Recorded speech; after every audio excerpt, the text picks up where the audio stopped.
Começar a falar hoje de regras de cálculo, assim, basicamente. Regras de cálculo.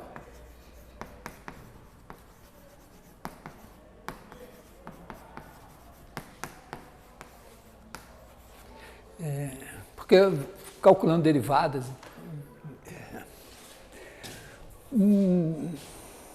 talvez começar pelo limite, não sei, né? Tipicamente, nós vamos ter funções C no intervalo em R2, em R3, por que não em Rn, né? E, bom, então se a gente pegar um T0 em I, faz sentido perguntar o que é o limite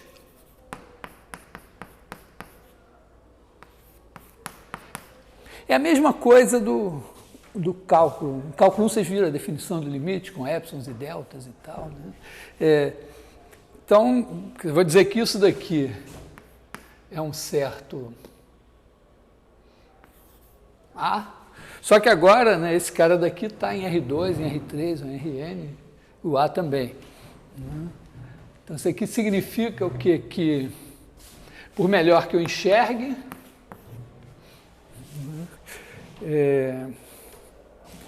eu sei que se eu chegar suficientemente próximo de T0,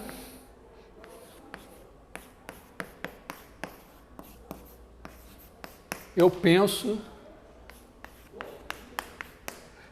que C de T é A. É o que está escrito aqui. Agora, isso aqui, na verdade, né, a gente usa aqui a norma da diferença para medir. Aqui, bom, nos números reais, a gente usa o módulo. Aqui, esse aqui não é o módulo, né? Esse aqui, o A é um cara aqui, o C de T é um cara aqui. Nós podemos estar em R2, em R3. Então, isso aqui é a medida dessa distância, né? Tipicamente, para nós, em R2, em R3 e tal, quer dizer, o C de T é igual a x1 de T, x2 de T, pode ser que tenha x3 de T, pode ser que tenha xn de T, e o A é um A1, A2, pode ser que vá até a N, quem sabe, né? E aí, salvo menção em contrário, né, isso daqui significa x1 de T menos A1 ao quadrado mais xn de T menos AN ao quadrado, raiz quadrada disso. Ou, né, produto escalar de C de T menos A por C de T menos A, raiz quadrada. Não sei, em álgebra linear, em cálculo, vocês viram norma, definição de norma? Quer dizer, em princípio também isso aqui pode ser, né, na verdade, vamos dizer, se você pensar assim no seu espaço vetorial, então você pode pensar que tem a norma, e a norma do vetor V é um número positivo que satisfaz lá, né, a norma de TV é igual a módulo de T, norma de V, né, satisfaz a desigualdade triangular, né? Norma de U mais V é menor ou igual que norma de U mais norma de V. E, bom, tem norma de U igual a zero, implica que U é igual a zero. Então, também poderia usar uma outra norma, outra maneira de medir, assim, mas não vai ser muito importante aqui. A observação importante é o seguinte, né, é que a apagando um pouco essas coisas todas,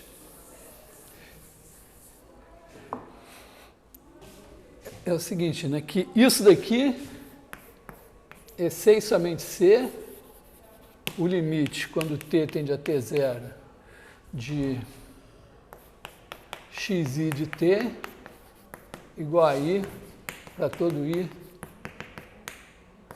de 1 a n, onde n pode ser 2, pode ser 3, mas pode ser mais. Por quê? Porque, vamos dizer, para provar que se essa definição é satisfeita, com esse mesmo epsilon e esse mesmo delta, você tem xi menos ai menor que epsilon, porque xi menos ai é menor ou igual do que isso daqui. Por outro lado, se cada um desses limites servir, então você pega o epsilon, você tem n caras ali, pega epsilon sobre n, para cada um deles você tem um delta, pega o menor dos deltas e tudo vai funcionar. Quer dizer, se você tiver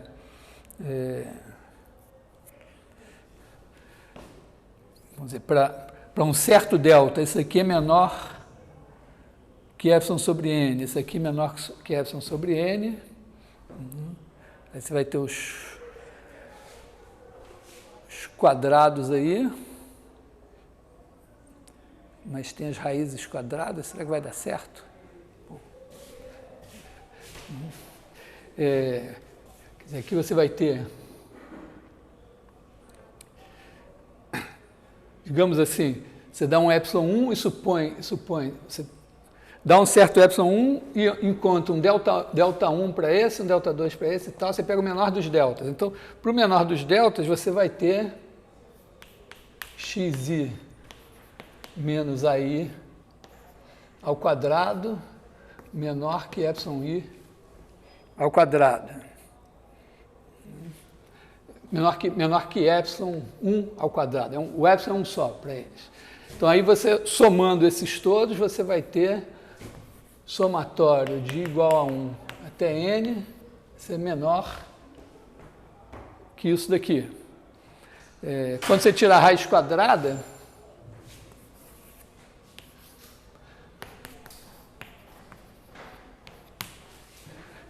então, como você quer que isso seja menor que epsilon, basta você fazer epsilon i igual a epsilon, pode botar igual aqui, epsilon sobre raiz de n. Então, vamos dizer, você quer tornar isso daqui menor, esse negócio aqui menor que epsilon, você torna cada um deles menor que epsilon sobre raiz de n, tem um delta que faz isso. Então, isso é um critério essencial, né? Porque aí você sabe que você pode trabalhar coordenada a coordenada. Pode fazer os limites nas coordenadas.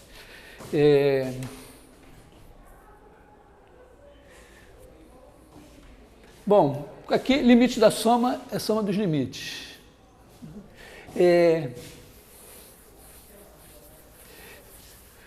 Limite da diferença é a diferença dos limites. Agora, nós temos variados produtos, como eu já falei, produto escalar, produto vetorial, produto de matriz por vetor, os mais variados produtos. Então, você pode ter uma situação assim, que você tem um bicho A de t e um bicho B de t, e com esses dois você faz o produto A de t asterisco B de t.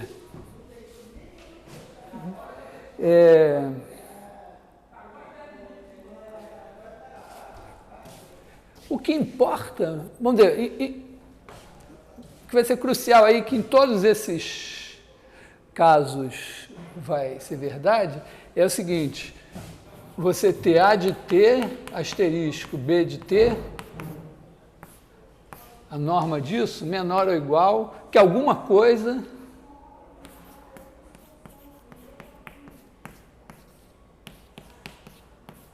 esse cara aqui pode ser tipicamente 1. Por exemplo, no produto escalar, o módulo do produto escalar é menor ou igual que o produto de módulo. Produto vetorial também. Produto de matriz por vetor, se você definir direito a norma também vai ser, mas você tem uma desigualdade assim. Porque aí, né, digamos que você tem A de T tende para um certo alfa, B de T tende para um certo beta. Aí você vai olhar para A de T asterisco, B de T menos alfa asterisco beta. Aqui não é nada mal você escrever assim, ó, A de T igual a alfa mais delta A. E B de T igual a beta mais delta B, sabendo que esses dois tendem a zero.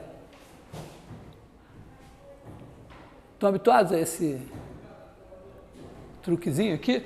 Né? Então, todo produto, a característica que todos esses asteriscos têm é ser, todos eles são distributivos. Então, você escreve aqui alfa mais delta A, asterisco, beta mais delta B, menos alfa asterisco beta, aí distribui isso, corta o alfa asterisco beta e fica com delta A asterisco beta mais alfa asterisco delta B e mais delta A asterisco delta B. Nossos produtos não necessariamente são comutativos. Então, isso fica assim mesmo. Mas isso daqui, né, você quer isso, isso, isso, isso. Então, desigualdade triangular, que é básico, qualquer que seja a maneira como a gente está medindo isso, qual a norma que a gente esteja adotando, você vai ter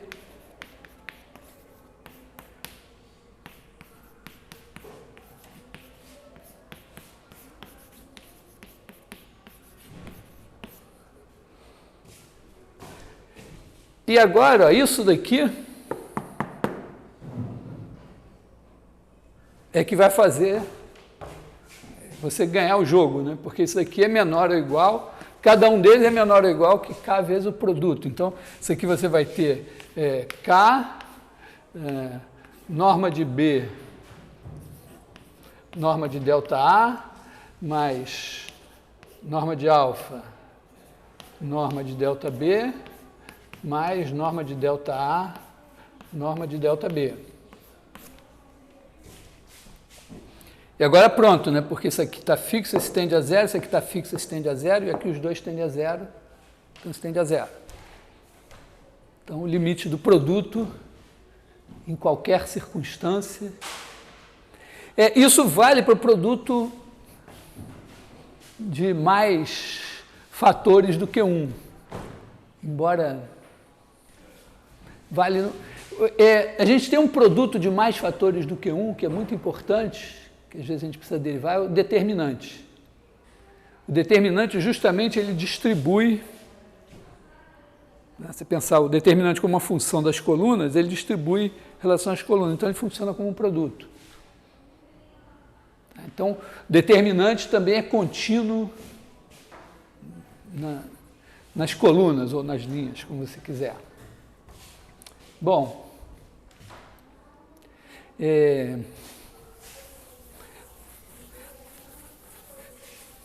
e aí isso nos permite fazer a regra da derivada do produto.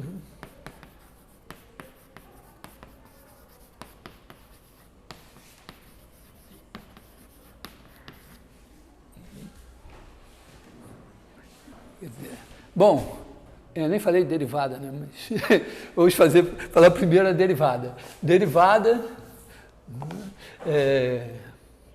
vamos dizer, de novo, a nossa C de I em algum lugar, isso aqui, esse E pode ser R2, R3, Rn, e pode ser também, né, não custa nada também pensar que as matrizes M por N também vivem em Rm vezes N, então também estão incluídas aqui.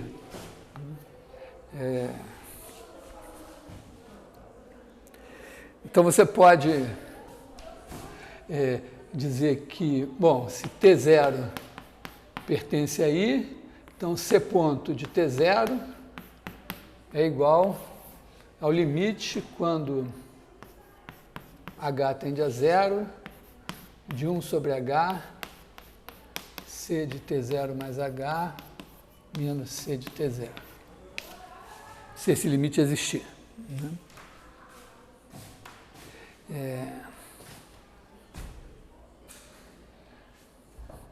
Bom, isso implica na continuidade. Isso aqui é equivalente a dizer, né, que C de T0 mais H é igual a C de T0 mais H, C ponto de T0, mais, podemos escrever assim, H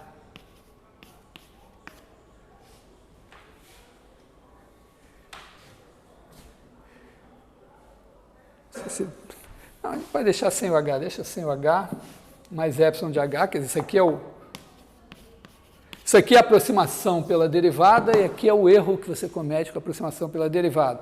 E isso daqui significa que o limite, quando H tende a zero, de 1 sobre norma de H, epsilon de H, é igual a zero. E isso implica na unicidade desse cara daqui. Se a gente disser só que epsilon de H tende a zero, qualquer cara aqui servia. O que caracteriza a derivada é isso aqui. Bom, então a derivada da soma é a soma das derivadas, nada demais, né? E a derivada do produto também, né? Quer dizer, se você tiver A de T asterisco B de T, isso aqui pode dar um número, pode dar um vetor, pode dar uma matriz, sei lá o que isso dá. A ideia é que você faz, sempre é bom, né, fazer essa coisa, né, chamar A de T mais delta T menos A de T de delta A, B de T mais delta T menos B de T de delta B. E aí o que a gente vai querer é olhar para A de T mais delta T vezes B de T mais delta T menos A de T B de T sobre, vamos ver, 1 sobre delta T vezes isso. E aí você escreve assim, quer dizer, você escreve aqui 1 sobre delta T, vou botar assim, A mais delta A, vezes B mais delta B, menos AB. Isso aqui vai dar 1 sobre delta T. Aí a gente tem AB cortando, delta A B mais A delta B mais delta A delta B. E aí, isso daqui é igual a 1 sobre delta T delta A. Bom, os nossos produtos, eu esqueci de dizer, mas todos, vamos dizer, todos os nossos objetos aqui, o A e o B e tal, podem ser multiplicados por escalares e tem uma associatividade nesse produto. Quer dizer, esqueci de dizer que, né, sempre que você tem K, A vezes B, isso é igual a K, A vezes B, que é igual a A vezes KB. Isso vale para o produto escalar, para o produto vetorial, para o determinante, para o produto de matriz, para o vetor. Todos os nossos produtos têm essa propriedade. É importante aqui, né, para eu poder escrever isso assim, mais A, 1 sobre ΔT, ΔB, e mais 1 sobre ΔT, ΔA, ΔB. Aí esse aqui tende para derivada, eu estou usando sempre o ponto quando eu derivo em relação a t, mas podia ser linha também, né? Como produto, o limite do produto é o produto dos limites, eu garanto que isso aqui vai para A ponto vezes B. Mesma coisa aqui. E aqui eu posso dizer que esse bicho daqui em norma é menor ou igual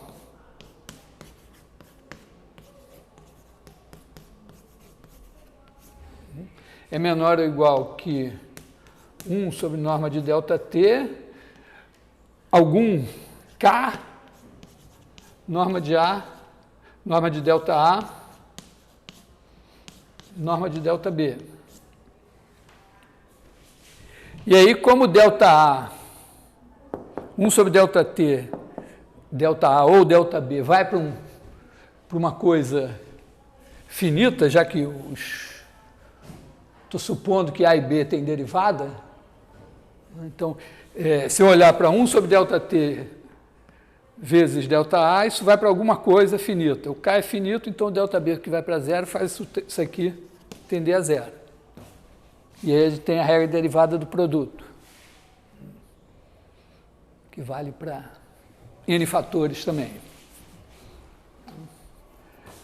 Bom, tem a regra da cadeia também. Deixa eu ver se eu... A regra da cadeia tem sempre é um pouco mais trabalhosa. Pelo menos esboçar ela.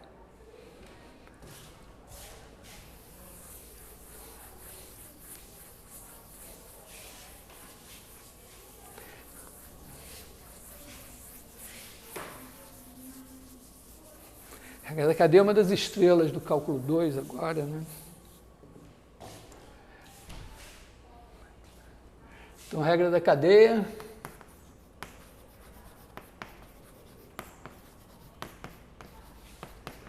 A regra da cadeia para nós vai ser um caso bem particular, né? Quer dizer, a gente vai ter C de I em E e uma certa alfa de um J em I, onde esses dois aqui são intervalos em R. Então, eu vou ter... na verdade, eu quero saber como é que eu derivo em relação a S, C de alfa de S. E isso é o alfa' de S, C ponto de alfa de S. Tem sempre a demonstração pictórica, né? Aqui tem o J, aqui tem o I, aqui tem o E. Então, aqui você tem S mais ΔS, isso aqui dá um T que é igual a alfa de S,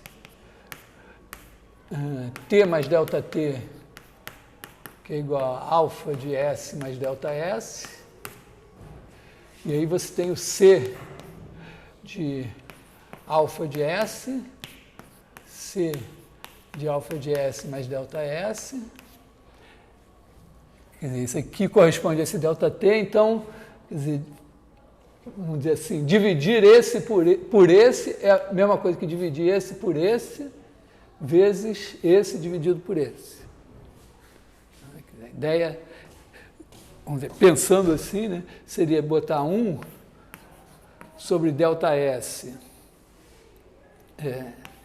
C de alfa de S mais ΔS menos C de alfa de S igual A1 sobre ΔS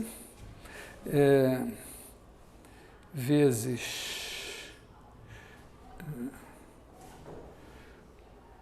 C, vou botar aqui alfa de delta de alfa de S mais delta S menos alfa de S sobre alfa de S mais delta S menos alfa de S vezes C de alfa de S mais delta S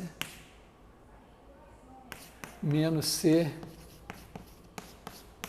de alfa de S. Estou fazendo exatamente isso aqui, né? Dividir esse por esse é a mesma coisa que dividir esse por esse vezes esse dividido por esse. E aí você diz, bom, eu boto esse aqui embaixo e esse aqui em cima. Então esse dividido por esse daqui com esse tende para alfa' de S. E isso daqui corresponde, vamos dizer, o S mais delta S seria o T mais delta T. Esse aqui o T, aqui T mais delta T, aqui T, então esse aqui seria a derivada de C. Como demonstração de físico, está excelente, só tem o problema que esse bicho aqui pode ser zero. Aí você tem que fazer o detalhe técnico para cuidar desse caso aqui.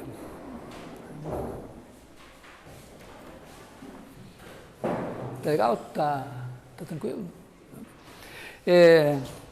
Aí tem maneiras de lidar com esse negócio, ou você faz uma certa burocracia, ou você usa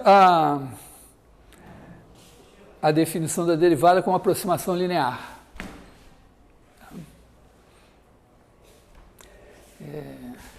Quer dizer, você tem que fazer...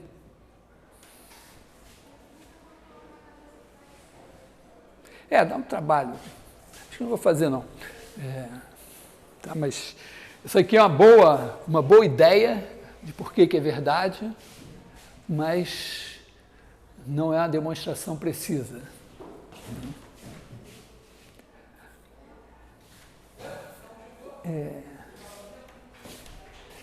Bom, então isso basicamente das regras de derivação que a gente vai usar. Deixa eu ver o que mais que eu faço. Bom, vale às vezes pensar função módulo, norma.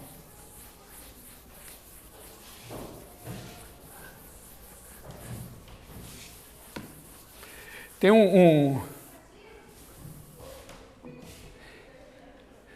tem um exercício assim, né, que fazer a função f de t igual a norma de c de t, que é igual a raiz quadrada de c de t escalar c de t. Então aqui você faz f' de t e deriva como raiz quadrada, então vai dar 2 c de t raiz quadrada aqui, aqui vai dar 2, derivada desse negócio que está dentro, c de t, c ponto de t, c de t. Corta 2 com 2, então isso daqui vai dar c ponto c dividido por norma de c. Eu ainda não consegui decorar essa fórmula, mas se eu tivesse decorado seria bom, porque vira e mexe você deriva a norma do cara.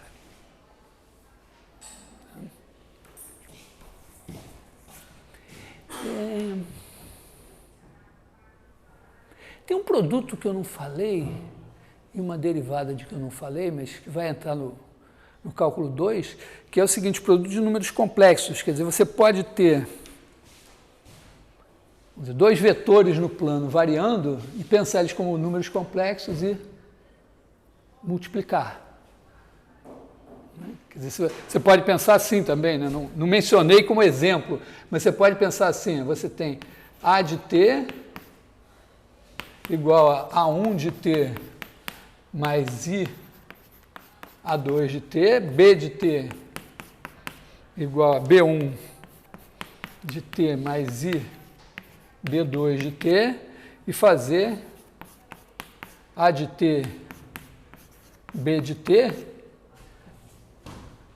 sendo o produto deles como números complexos. Então, você vai ter A1 de T, B1 de T, menos A2 de T, B2 de T,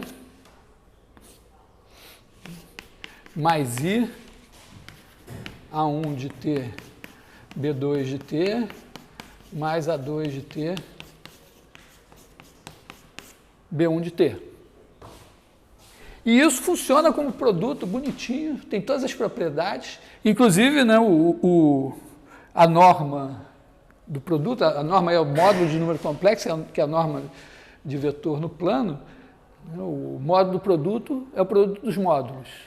Então, isso aqui também, a gente poderia fazer as contas aqui, ter um certo trabalho, mas, com certeza, né, se você fizer D de T de A de T, B de T, vou tirar esse asterisco aqui, pensando isso aqui como números complexos, isso aqui também vai ser A ponto de T, B de T, mais A de T, B ponto de T. Então, tem uma certa vantagem de fazer essa regra de derivada do produto no atacado, assim, porque vive aparecendo produtos.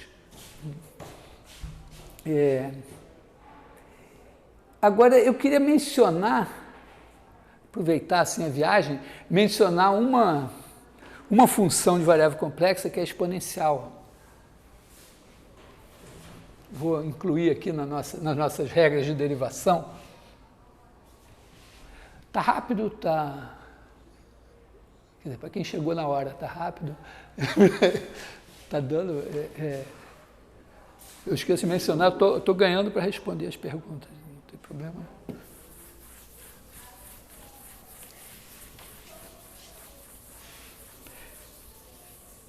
Vou aproveitar e incluir aqui a exponencial complexa.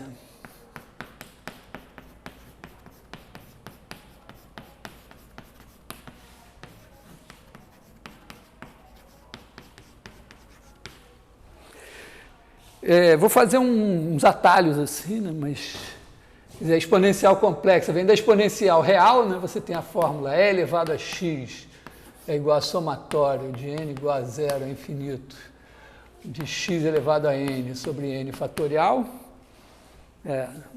a série de Taylor, mas isso vale também se x for um número complexo. A gente costuma, então, pensar z igual a x mais iy, e fazer E elevado a Z igual a somatório de n igual a zero a infinito de Z elevado a n sobre n fatorial. O mesmo... O que garante a convergência disso é o critério de Cauchy. Na verdade, é que o fato de que toda série absolutamente somável é somável. Quer dizer, você sabe que se esse somatório de módulo de AN é finito, então o somatório de AN converge. Isso, na verdade, é garantido pelo fato de que sequência de Cauchy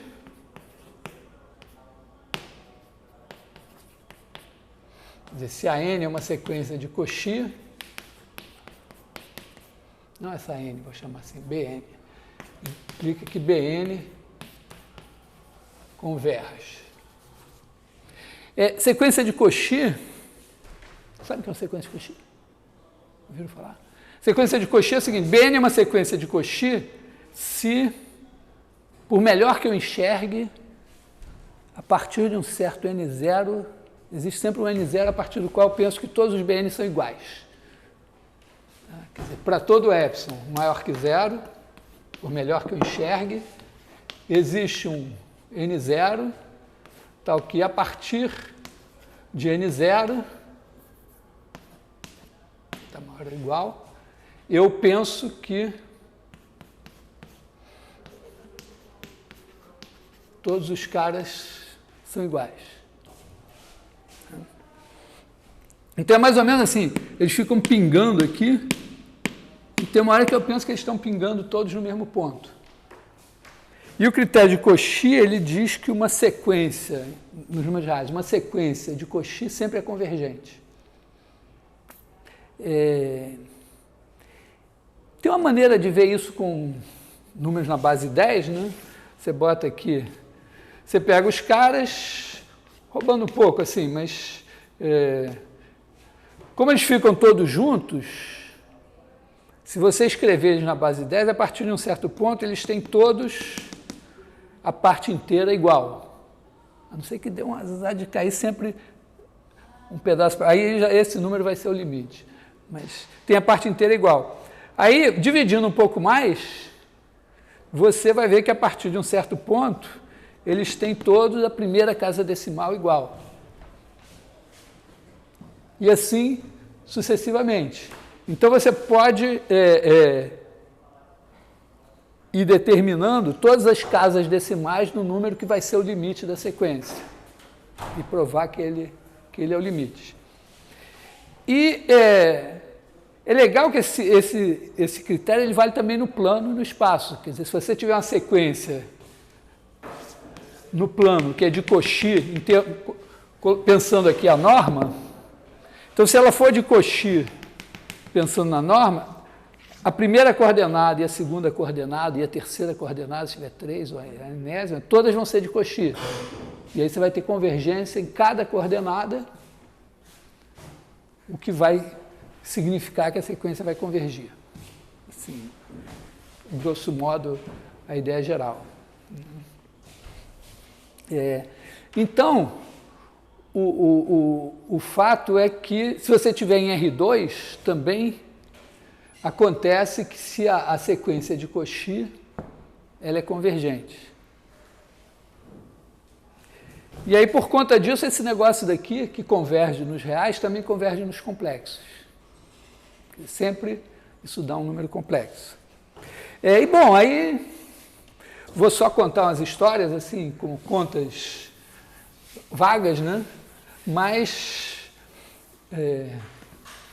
foi o Euler que andou trabalhando com isso, né? O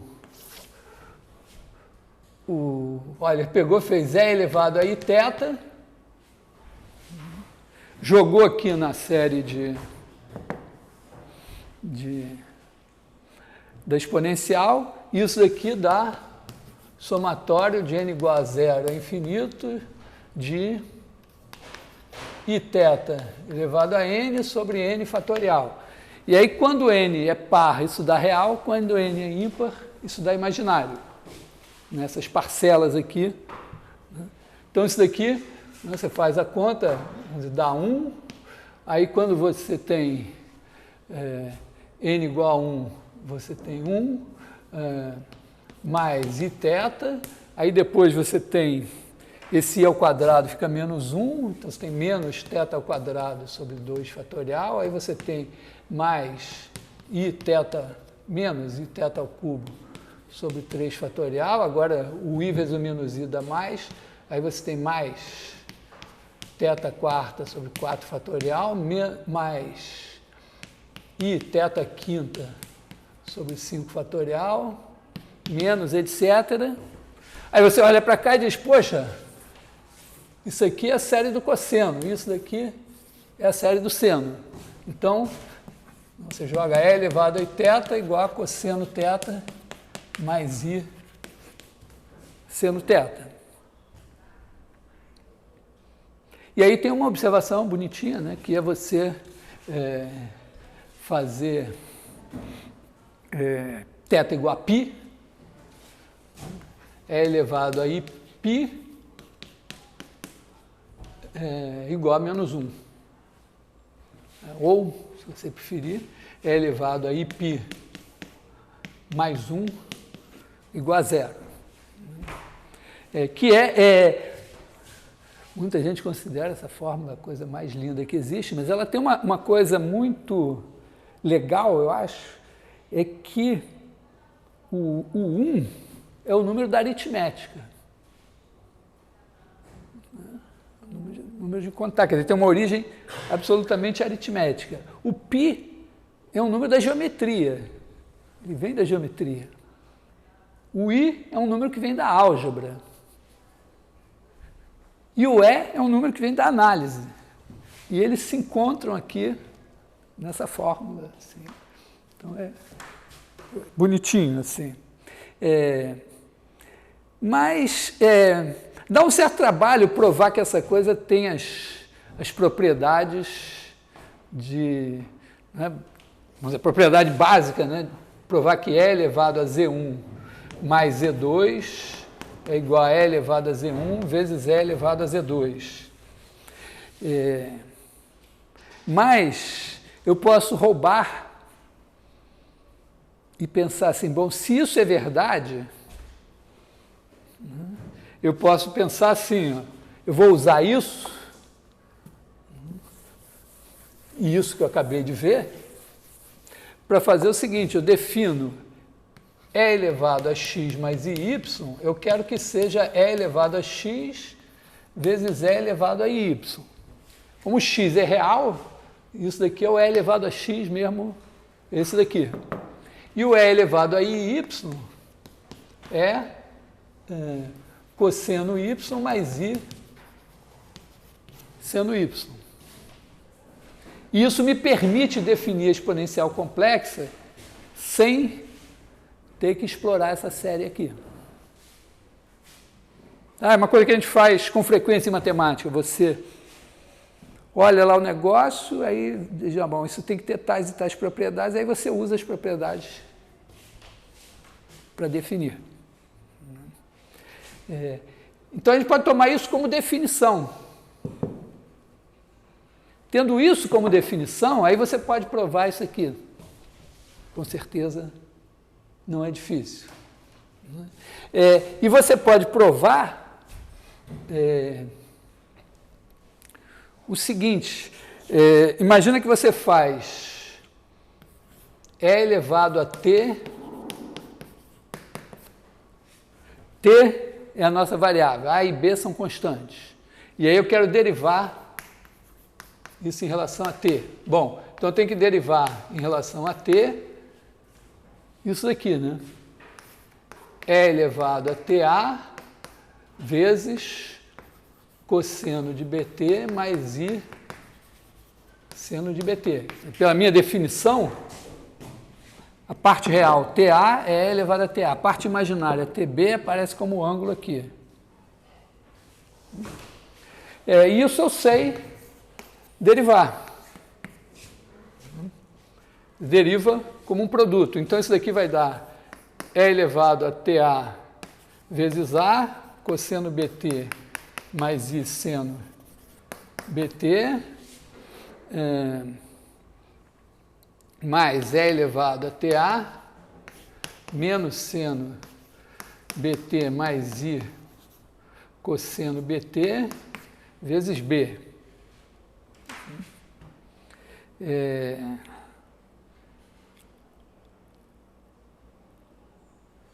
Meio assim, né?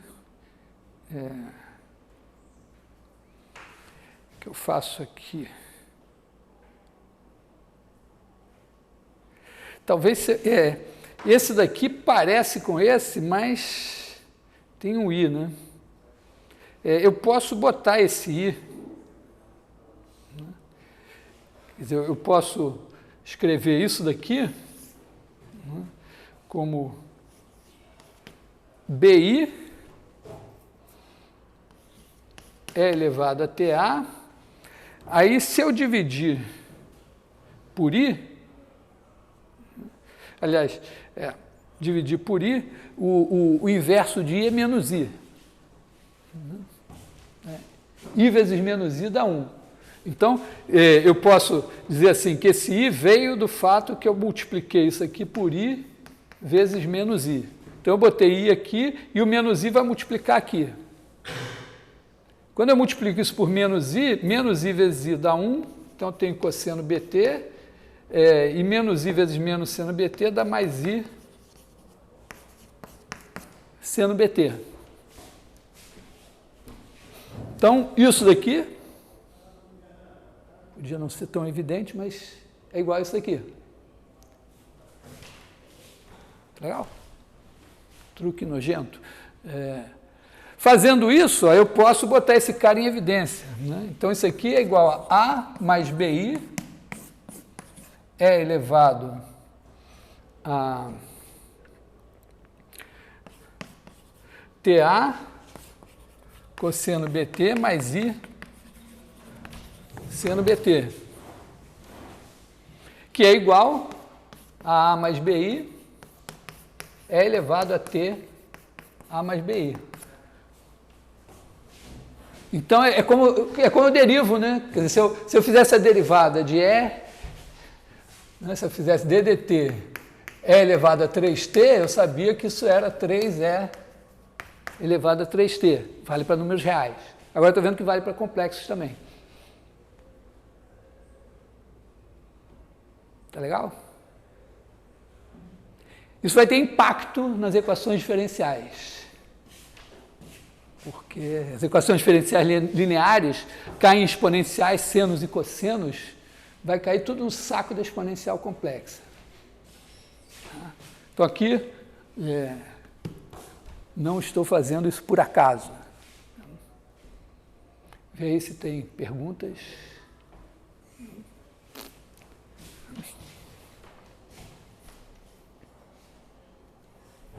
Acho que eu posso até... Que horas são? 2 e 2. Eu acho que eu posso até aproveitar, já que eu falei nisso, falar de equações diferenciais. Não era meu plano agora, mas é um bom plano agora de... Apareceu assim. Quer dizer, mostrar como a gente pode usar essa exponencial complexa. Eu mais ou menos anunciei isso já, falando, você passa massa-mola, plano e tal. Então, vou usar essa fórmula de derivação, né? Quer dizer, a fórmula de derivação é essa. Né? Se eu fizer a derivada em relação a t de E elevado a WT, isso é igual a WE elevado a WT, mesmo que W seja um número complexo. Foi o que eu acabei de provar.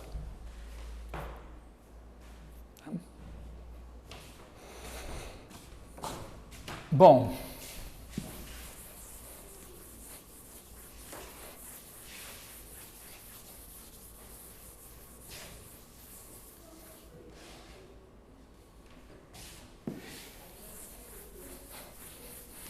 então vamos falar um pouco de equações diferenciais.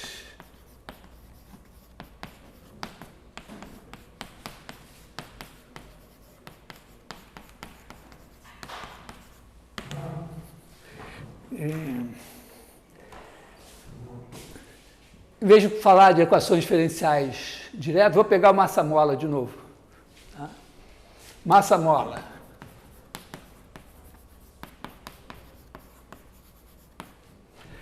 O massa-mola vai ser, na verdade, elástico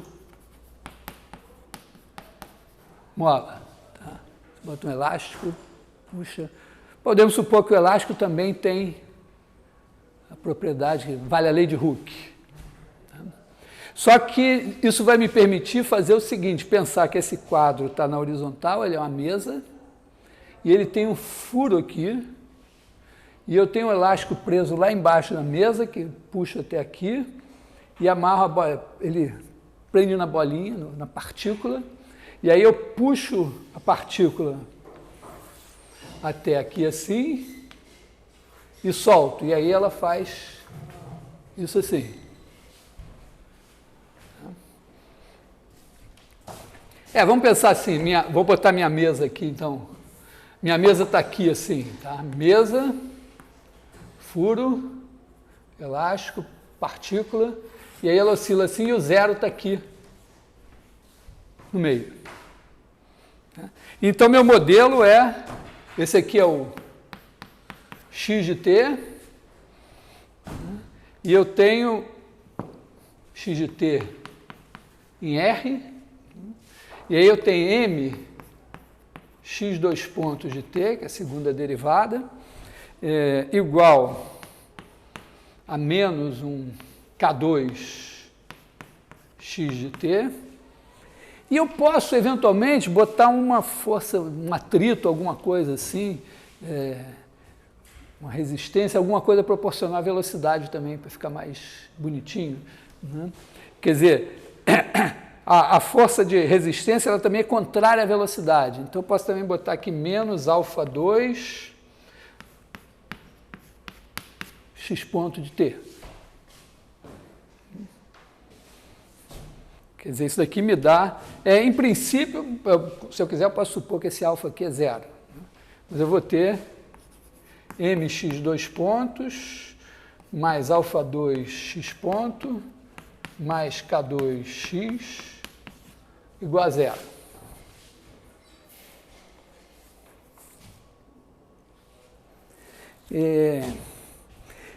E aí eu olho para isso pensando assim, eu vou introduzir o operador D igual a d dt, a derivada. E eu reescrevo esse negócio como m d2 mais alfa 2 d mais K2 vezes a identidade x de t igual a zero. Tá? Então, isso aqui é m vezes a segunda derivada de x mais alfa 2 vezes a derivada de x mais K2 vezes x. E eu olho assim que tem uma coisa meio óbvia aqui, quer dizer, o d vezes d é a segunda derivada, mas também uma constante vezes d, eu posso multiplicar esse d por constante, somar. Então, eu posso olhar para a equação do segundo grau, né? Pensando assim, a equação do segundo grau correspondente a isso, devia ter posto y aqui, porque a gente sempre pensa, eu só consigo pensar a equação do segundo grau com a variável x. Né? Mas vamos, no nosso rascunho aqui, né, a gente bota mx2 mais alfa 2x mais K2, porque isso aqui a gente sabe que se isso tiver raízes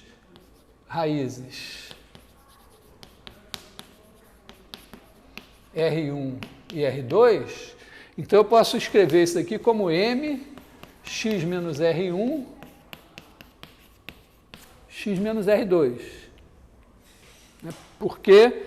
Quer dizer, isso daqui, se eu multiplicar, vai dar exatamente, né, m x2 menos R1 mais R2 x mais R1 R2. E eu sei que isso bate exatamente com isso daqui.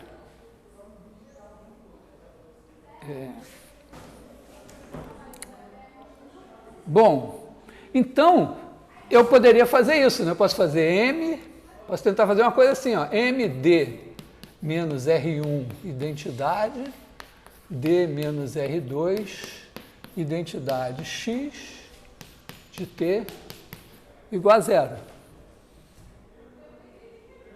E observar que se eu fizer, né, se eu operar com o d como eu opero com o x, eu vou recuperar isso aqui. E também, se eu fizer aplicar isso nesse, depois aplicar isso no resultado, eu também vou ter a minha equação de volta. Tá? Quer dizer, se eu simplesmente fizer, não, disser, bom, isso aqui tem que ser assim, isso vezes isso, não sei, mas isso vezes isso, eu sei, quer dizer, isso aqui seria m, d menos R1, identidade, aí isso daqui seria x', x ponto aqui, né? Menos R2, x. Agora, derivando, ficando a derivada aqui, seria x dois pontos, menos R2 x ponto, agora menos R1 x ponto, e mais R1, R2, x. E aí eu caio de volta na minha equação diferencial. Né?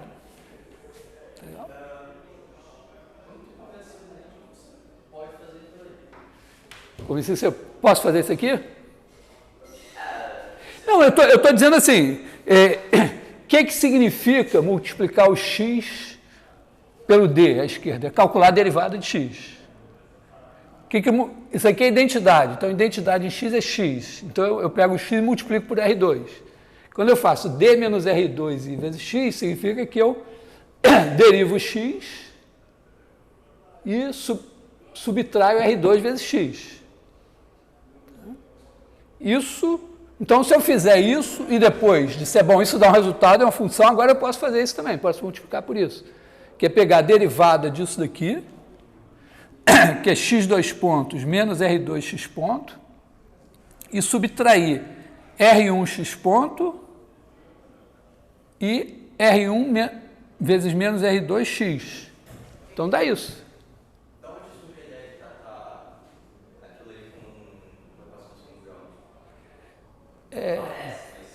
Não, mas sim, tem mentes algébricas abertas. O cara sabe que, vamos dizer, você sabe já, né, anos de experiência, que você fatora o trinômio de segundo grau se você tem as raízes.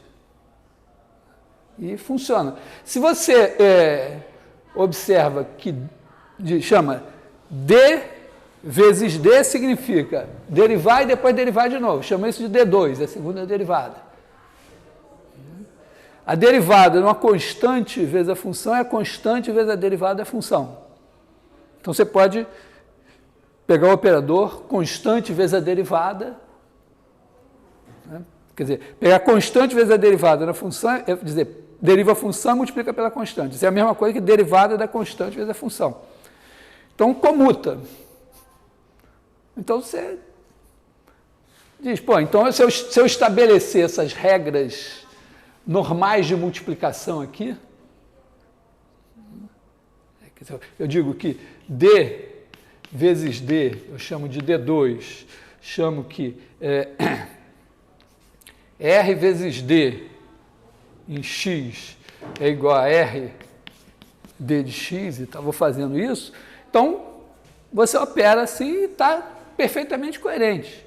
Quer dizer, você multiplicar aqui primeiro, fazer esse produto aqui, achar isso, ou aplicar isso no x e depois aplicar isso no resultado, dá a mesma coisa. Quer dizer, você tem uma associatividade aqui desse negócio. Então, pode porque funciona. Né? Da maneira como está definido, funciona.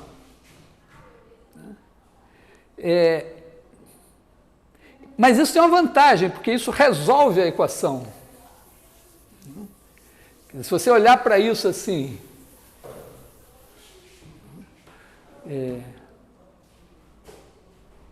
você diz, bom, mas então, ó, isso aqui, esse M aqui, vou até jogar fora aqui, né? Vou jogar ele fora, ele não faz nada. Se você disser, eu pego isso daqui, isso aqui é um y de t. Então eu resolvo a equação d menos R1i y de t igual a zero. E essa é mole, eu sei resolver. Né? Isso aqui é y ponto menos R1y igual a zero. Né? Y igual a R1t vezes y0.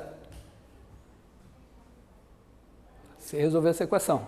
Aí eu digo, então beleza, esse y eu sei. Mas, então eu jogo esse y que eu calculei aqui e ficou outra equação de primeira ordem. Isso aqui me diz agora que d, aliás, joga isso daqui. Eu calculei o y, agora o y é igual a isso, né? D menos R2x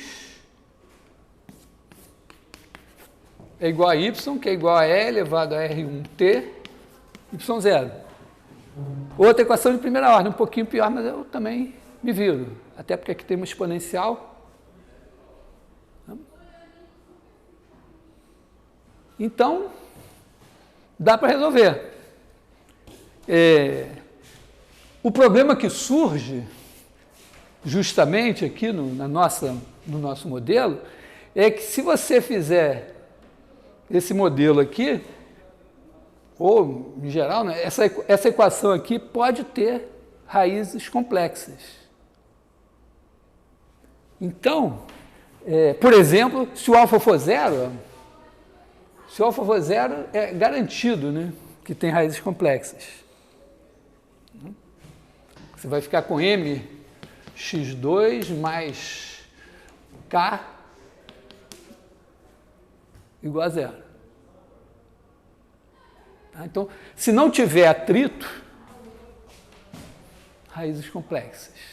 Aí você está na mesma situação que estavam os matemáticos italianos ali, cerca de 500 anos atrás. Apareceram, cheguei no negócio que tem raízes complexas. Eles estavam numa situação pior porque eles não tinham os números complexos ainda, o Euler não tinha feito nada ainda, não tinha nem nascido e tudo, né? Então a situação era um pouco pior, mas eles tiveram que decidir se eles diziam, então, nesse caso a fórmula não se aplica, ou dizer, não, vamos em frente e ver o que dá. Aqui eu posso dizer para vocês que, na verdade, a situação é até melhor. Eu já falei isso, vou falar de novo. Porque eu estou aqui na mesa, puxei o elástico, soltei, eu dei um peteleco assim, mas é evidente que eu estou forçando a barra da física. Quer dizer, se eu botar a minha mesa chapada aqui no quadro, mas a gravidade continua para lá, né? Então, eu puxo a minha bolota para cá e dou um peteleco assim, e ela vai se mover no plano. Então, a física do problema diz que isso aqui não está em R, isso aqui está em C. Só que aí mudou tudo, porque se está em C, o meu x de t, posso até chamar de z de t para ficar mais legal, né? Ele vive no plano complexo.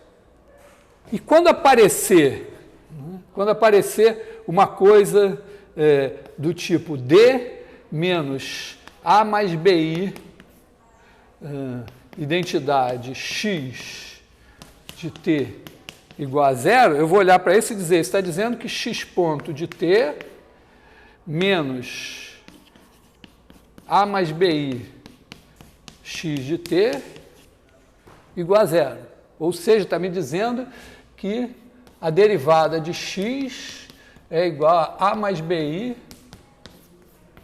vezes x.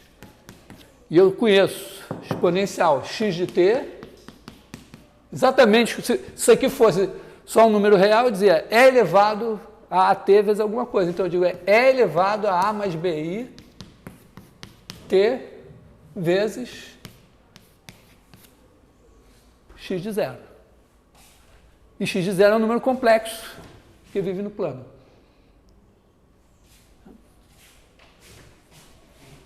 Então, eu posso usar isso e resolver as equações.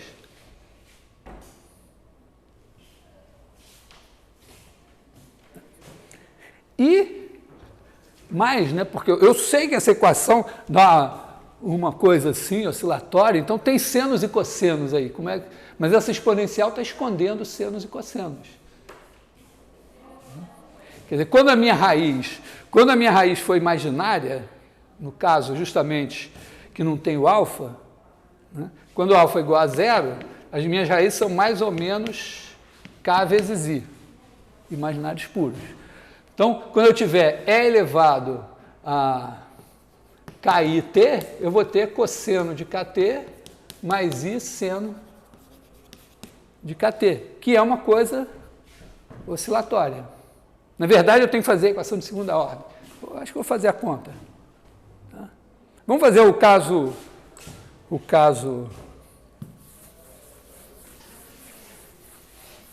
caso alfa igual a zero, então aqui, ó, alfa igual a zero. Então você tem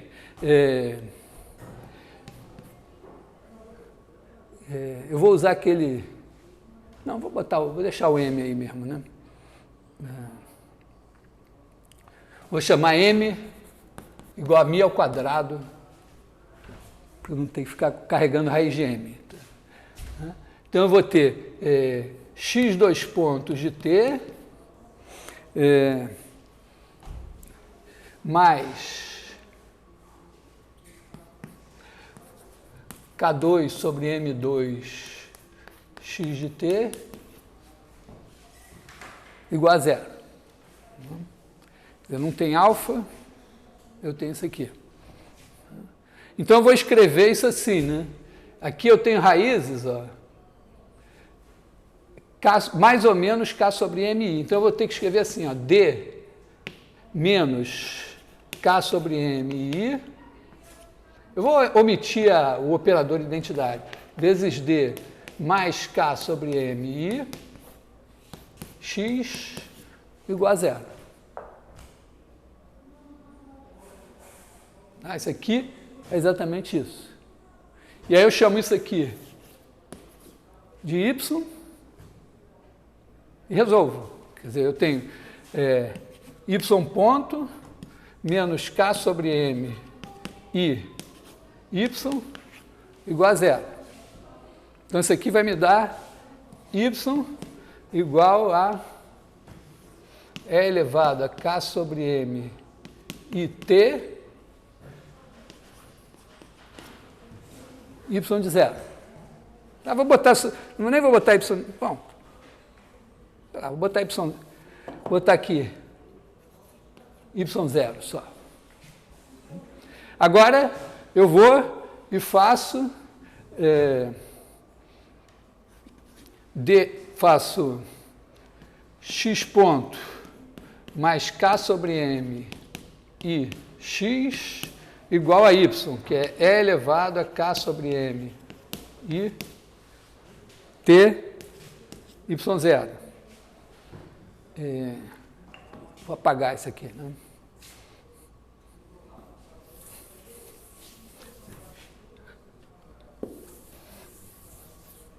Eu tenho aqui x ponto mais K sobre M x igual a E elevado a K sobre M i T y0.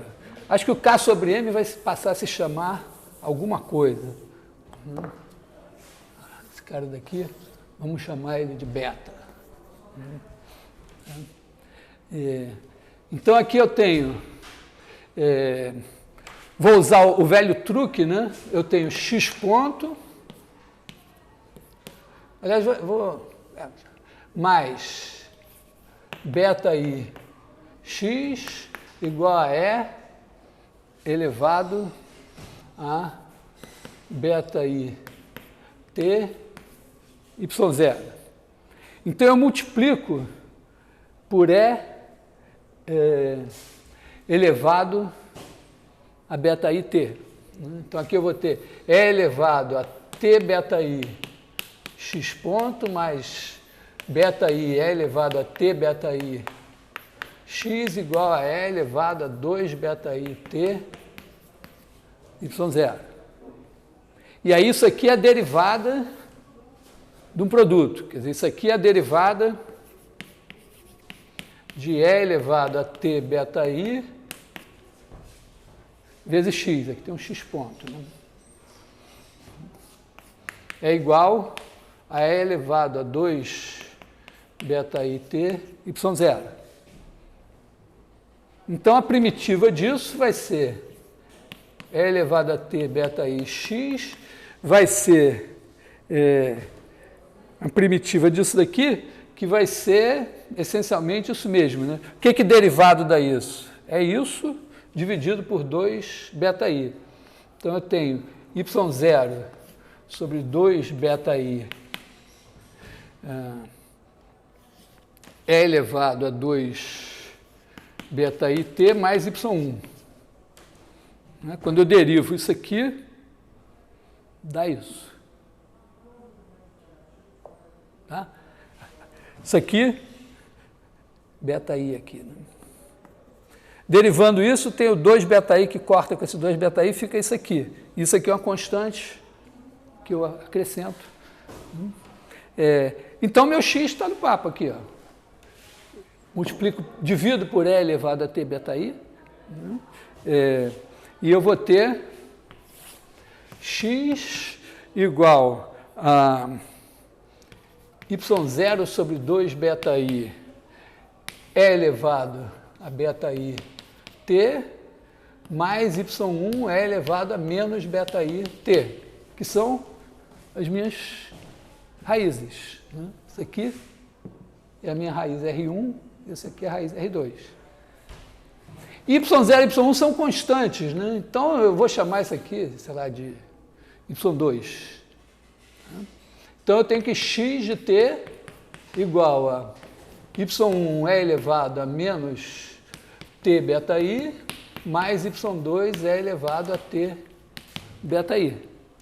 E agora as condições iniciais, posição inicial, velocidade inicial, vão me dar y1 e y2. Não custa nada, assim. E essas condições iniciais, né, eu estou aqui no plano complexo, então eu estou numa certa posição inicial, que é um número complexo. Como é que eu vou chamar esse número complexo, coitado? Sei lá. Me faltam letras. Bom, vou chamar aqui de... Não tem A, né? Então aqui eu vou chamar de A1 mais IA2, é a posição inicial, e a velocidade inicial é B1 mais IB2. E aí eu vou dizer, bom, x de 0, que é A1 mais IA2, vai ser igual a isso daqui com t igual a 0. Bom, igual a y1 mais y2. E x ponto de 0, que é igual a b1 mais ib2, vai ser a derivada disso com t igual a 0, vai dar bi y1 menos, quer dizer, bi y2 menos y1. Né? Que aqui eu derivo, vai dar bi y2, aqui dá menos bi y1, com t igual a 0, dá isso. Então eu tenho um sistema, conheço esses caras aqui, tenho y1 e y2.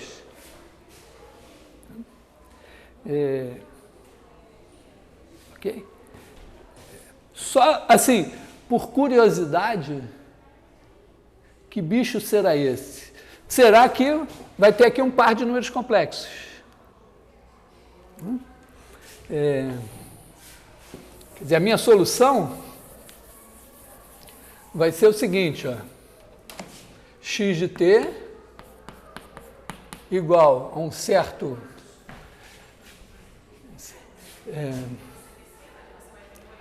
vamos dizer assim, cosseno t, cosseno de beta t mais i seno beta t y1 mais cosseno beta t menos i seno beta t y2. Posso arrumar isso aqui, como y1 e y2 ainda estão vagos, né? Eu também posso reescrever isso assim, escrever assim, né? Isso aqui é y1 mais, vamos dizer, cosseno beta t, y1 mais y2,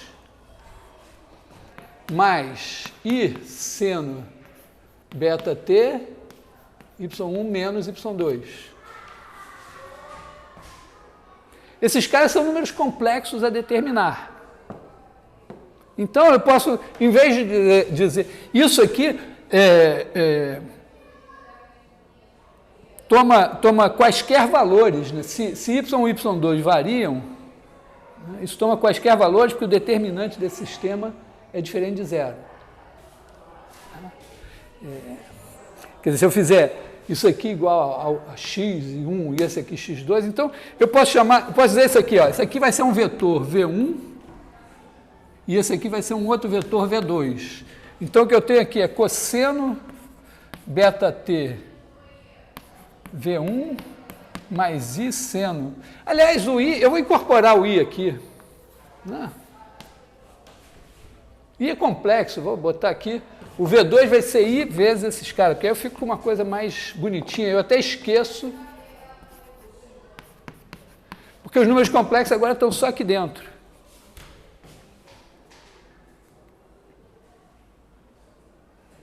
V1 e V2 são caras. Olha só, se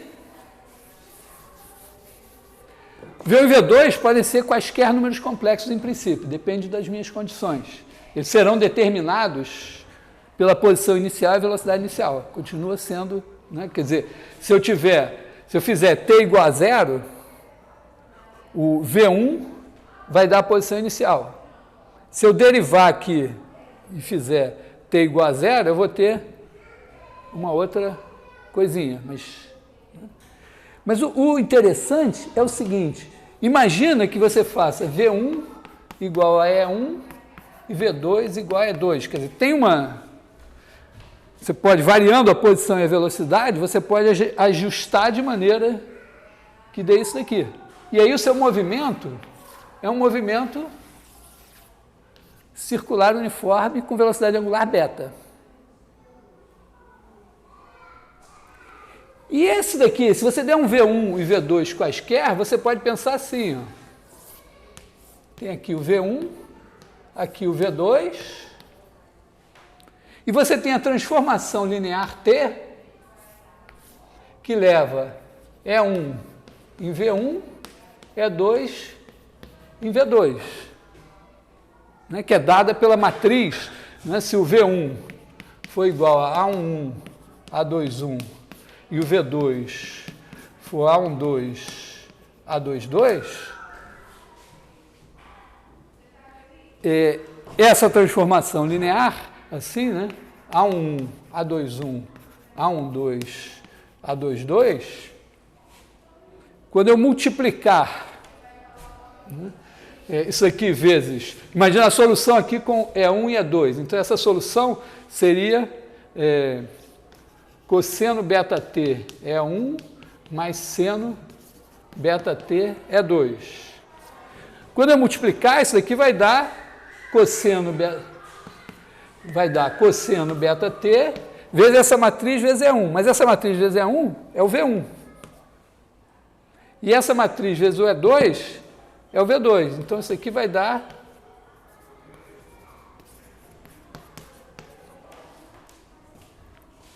o que significa que se eu fizer essa transformação linear, dada por essa matriz, que está levando aqui o E1 no V1 e o E2 no V2, quando eu estiver andando aqui, a imagem vai estar andando aqui. E eu vou provar, no momento futuro desse curso, que a imagem de um círculo por uma transformação linear não degenerada é uma elipse. Então, significa que o sistema massa-mola, o massa elástico no plano, né, tem por soluções órbitas elípticas. E, claro, quando V1 quando isso degenera com V1 e V2, aí você tem um movimento com uma dimensão só, que é um caso particular. Você pode perguntar, mas não poderia ser no espaço? Não poderia ser uma coisa tridimensional? Isso nós vamos ver brevemente, que não pode pelo seguinte, você tem um sistema, mesmo que você pensasse um elástico espacial, né, a força é central. Tá? Quer dizer, você esticou o elástico, a força aponta para a origem. Quando você tem um campo de forças que é central, o movimento é sempre bidimensional. Então, vamos dizer, você poderia... claro, aqui vamos abstrair a gravidade. Né? Pensa assim, um sistema... só uma força elástica em dimensão 3. Não tem problema, vai ter um plano onde isso vai andar. Quer dizer, o plano dado pela posição inicial, pela velocidade inicial. Vai se mover nesse plano. Então, é isso aqui. E está na nossa agenda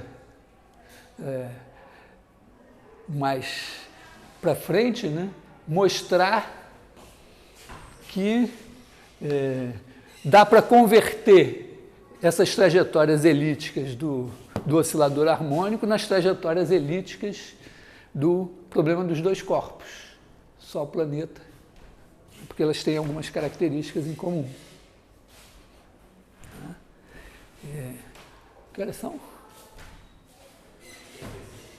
Nossa, ainda tem tempo.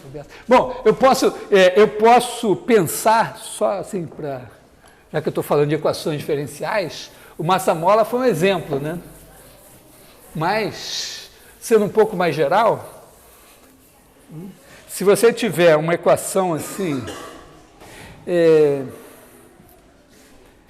você tiver uma equação assim, né? AN derivada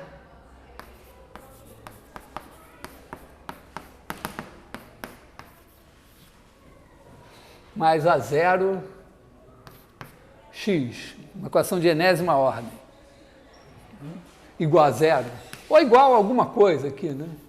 F de t.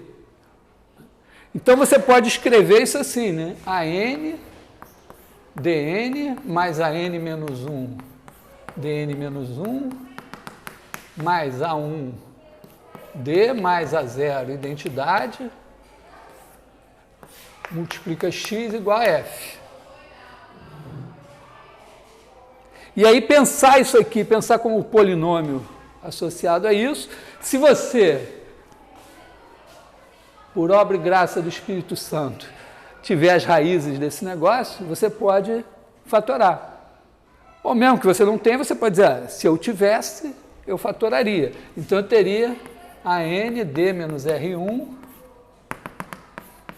D menos Rn x igual a F. E aí, o que você vê é o seguinte, se você, em vez de F, você tiver zero aqui, você começa chamando tudo aqui de Y, e aí você tem uma equação de primeira ordem Y. Aí você acha uma exponencial. Aí você pega isso que você tinha aqui, igual a exponencial. Aí você tira mais uma e fica com uma equação de primeira ordem igual a uma exponencial. Só que quando você tem uma equação igual a uma exponencial, né, quando você tem assim, x mais alfa x igual a e elevado a beta t, você resolve. Você resolve. Vai dar duas exponenciais, ou se o alfa e o beta forem iguais aqui, vai dar uma exponencial e um t vezes a exponencial. Mas o fato é que, com isso, você pode mostrar que você resolve uma equação assim como uma soma de exponenciais ou de t, potências de t vezes exponenciais.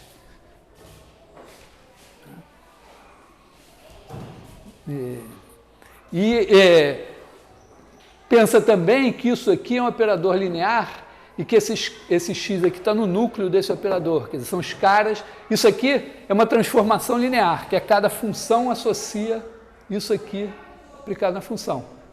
Claramente, se eu fizer isso na soma, né, fizer isso em f mais g, vai ser isso em f mais isso em g. Se eu fizer isso em 3f, vai dar 3 vezes isso em f. Então, isso daqui é um operador linear. Esse cara aqui está no núcleo. Então, quando você vai resolver esse sistema aqui, se você achar uma solução particular, a solução geral você acha, e a solução da homogênea você acha, e aí a solução geral vai ser a sua solução particular, mas a solução geral da homogênea. Foi rápido isso? Quem está tentando entender o que perguntaram? Estou dizendo assim, né, que se você tiver isso aqui igual a F e outra solução igual a F, quando você faz a diferença das duas vai dar F menos F, vai dar zero. Então, a diferença de duas soluções desse sistema não homogêneo vai ser uma solução do homogêneo. Então, se você tem uma solução do homogêneo, e você tem a solução geral do homogêneo e uma solução particular, você tem todas, como nos sistemas lineares. Tá? Bom, mas o fato é que isso aqui é um bom aperitivo para usar os números complexos. Quem pensa em coisas tipo processamento de sinais, coisas assim e tal, você tem muitas séries de senos e cossenos que também ficam mais simples com exponencial complexa. Exponencial complexa é uma coisa boa, assim, uma coisa legal e que aparece. Bom, isso é um pequeno adianto para quem for dar o curso de equações diferenciais, quer dizer, o Fábio já falou um tanto, já falei um tanto, então você já entra no curso de equações diferenciais, segundo o Ricardo costuma dar o curso. Essa é a parte chata que ele não gosta de fazer. A parte bonita, né, é você olhar, fazer os desenhos, pensar assim, você tem a equação diferencial, é você dar uma flechinha em cada ponto do plano e procurar as curvinhas que passam aqui. Então, tem muitas coisas bonitas para fazer isso, estudar comportamento assintótico, mesmo em casos, quer dizer, olhar os sistemas não lineares, tem muita coisa divertida para ser feita. E tem a parte numérica. Bom,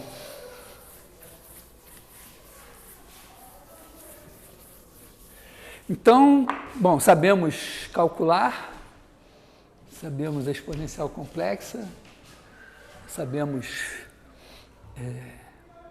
um pouco de equações diferenciais.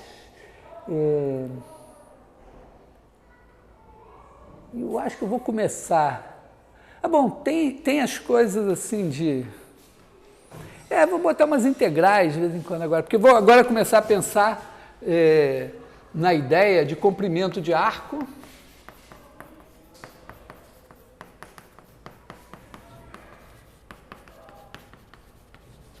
Variação de ângulo.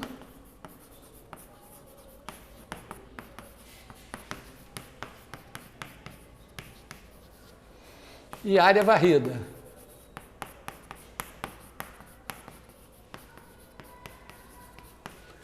E todas essas coisas aqui vão envolver agora a integral.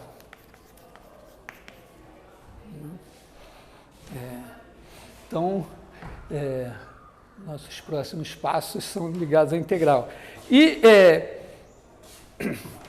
comprimento de arco é uma coisa claramente importante. A variação de ângulo vai estar ligada a uma coisa que a gente já usou, né, que é o número de voltas.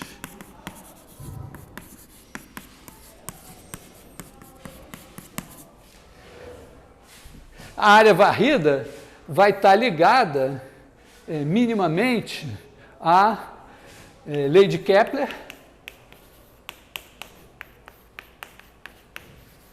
tem a lei das áreas do Kepler, né, que tem a ver com a área varrida, e conservação do momento angular.